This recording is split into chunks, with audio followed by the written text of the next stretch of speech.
Welcome to Wine Library TV. I am your host, Gary Vaynerchuk. And this, my friends, is the Thunder Show, AKA the Internet's most passionate wine program. And as you can see behind me, it's a giant golf ball, which means we are at Epcot at Walt Disney. And I want to hear it from everybody in the crowd. Let's clap it up. It's a live crowd, so you know that's going to get me a little bit more jazzed. I'm here for the Epcot International Food and Wine Festival, which is an amazing event. This is my second year here. I'm thrilled. I'm in a good mood because the Jets are 2-0, so I'm in a better mood than normal this time of year. And I'm very excited because we're going to be focusing on Portuguese wines. Now, we are all melting here, so it became very clear to me that we should have done white wines instead of red wines, but we're going to have to roll with what we've got. And they are spectacular red wines. Anybody in the Vayner Nation or who watches the Thunder Show knows my opinion on Portuguese red wines. Let me get a little vote out here. How many of you out there have had Portuguese wine in the last year? Raise your hand. So a small fraction, I would say the number looks to be in about 18.7%. And so what that means is exactly what we know at Wine Library and what I know kind of living the wine world, which is that Portugal is still very underrated. There's definitely this interesting generational thing for a lot of people out there. When they think about Portugal, they think about the Lancers, you know, ceramic jug that they had in their dorm room back in the late 70s and early 80s. And then obviously for any serious wine collector, Portugal was always and still tends to be about one thing, which is port. But in the last 6 to 7 years, the things that we've seen from Alentejo, and the things that we've seen from Douro, and the things that we've seen from the Dow, and we have one of each of those today. These three regions that have really kind of come to the forefront as quality red wine producers, plus, which I think all of you are gonna be really happy about, these wines are very well priced. So, without further ado, we can go into a lot of mumbo jumbo. Let's get into the first wine, and that is the Cabriz 2006 Dow Red. This wine rolls in at the shocking price of $6 US. 6. That's, you know, a soda costs more than that here. So, this is a blend of Touriga Nacional and a little bit of Tinta Roriz. Let's give it a little pour. All right, now, everybody in the crowd, I want you to sniffy sniff with me. My biggest feeling for all of you newbies out there that are new to the show is that smelling wine is massively underrated. I don't think that people experience it to the level that it deserves. It's kind of like not watching the previews before a movie at the theater. It's like the whole game at some level. So, get your nose in here. I see a lot of you like this. Don't be scared. The wine's not gonna punch you. Get your nose directly in there.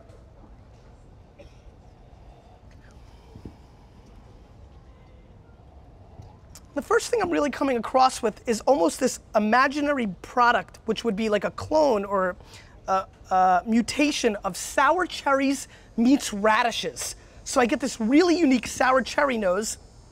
That's a very scary sound. Sorry.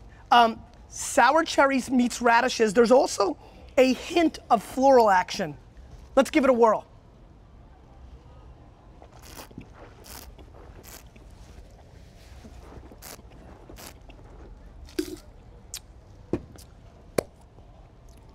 Okay.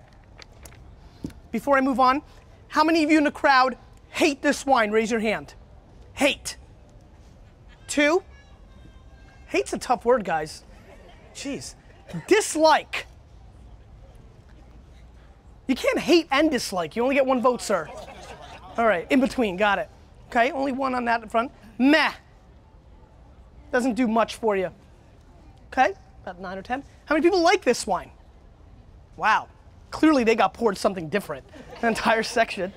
And how many people love this wine? All right, so what I'm excited about is this.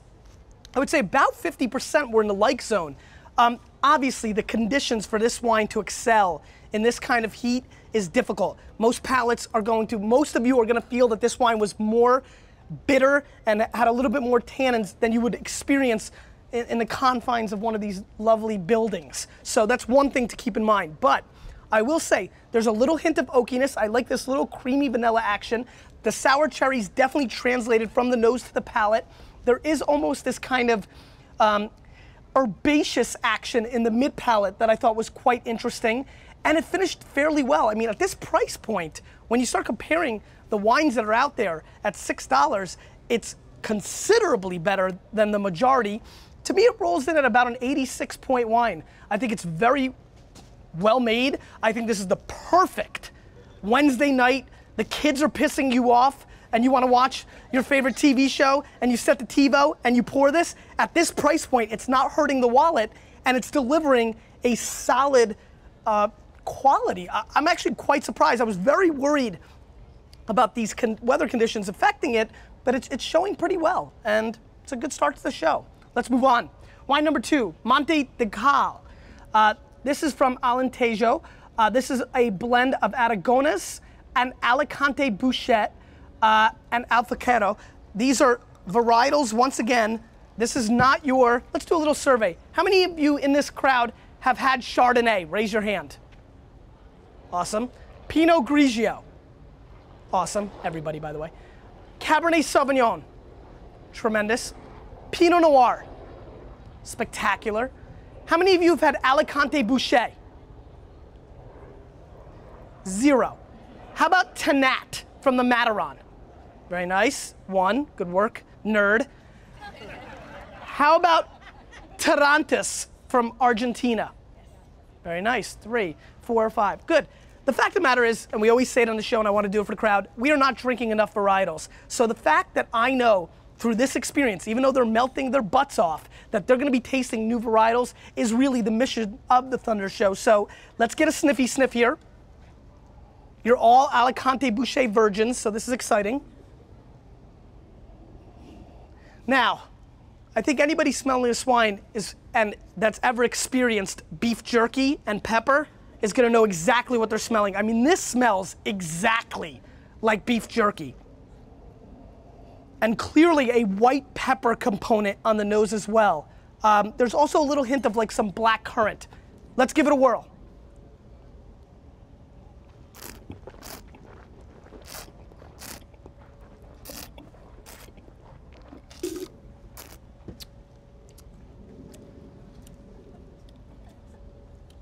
How many people hate this wine? Ma'am, you raised your hand before I even finished the sentence. That's some serious, gosh, some tough people here. Dislike. Good, good. Meh. Okay, like it. This is a nice crowd. Love it. So, again, this is exciting. This wine, for 3 people was a love it, for about 20 was a like it. This wine is $8. 8 bones. And what I really think is fascinating about this wine was this was more of a medium-bodied wine.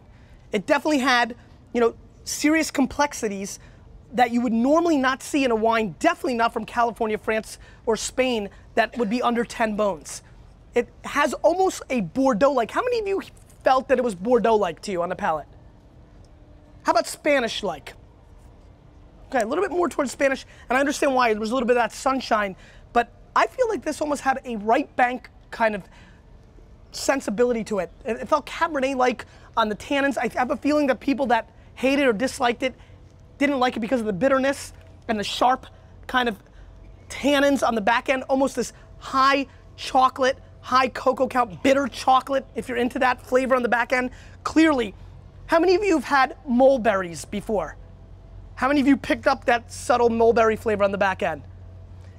Yeah, I thought that was really distinct in this wine. So if you're a mulberry fan, this would definitely be worth seeking out. You know, this wine is another 3 to 4 years in the cellar. Leave it open for about 45 minutes to an hour. Perfect with casual food. I would say tapas would be an amazing pairing with this wine, or a stir fry, believe it or not, if you don't want to go with a white and a Gewürztraminer. I think this could be an excellent play. At 8 bones, another very good wine. I'm gonna go 86 plus on this wine. I like it a little hair more, not crazy more, but 86 plus points on this wine. And I like the black pepper on the nose. And finally, the Castro, 2007 from Douro. This wine is 35% Tinta Roriz, 25% Tinta Barraca, 25% Touriga Franca, and 15% Touriga Nacional. 15 bones. Let's give it a sniffy sniff. This comes from one of the more seriously underrated, under the radar producers of port. So let's see what they do on the red wine. Sniffy sniff? No drinking.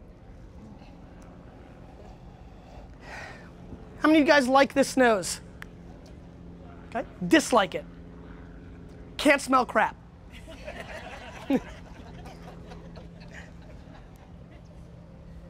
So there's clearly, again, a raspberry flavor coming through on this wine for me. There's also a much heavier floral component than the last two wines.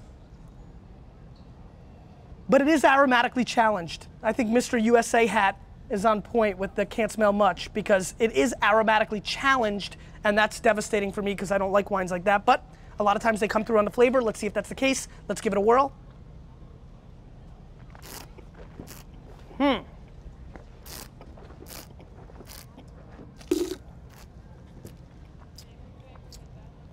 Huh.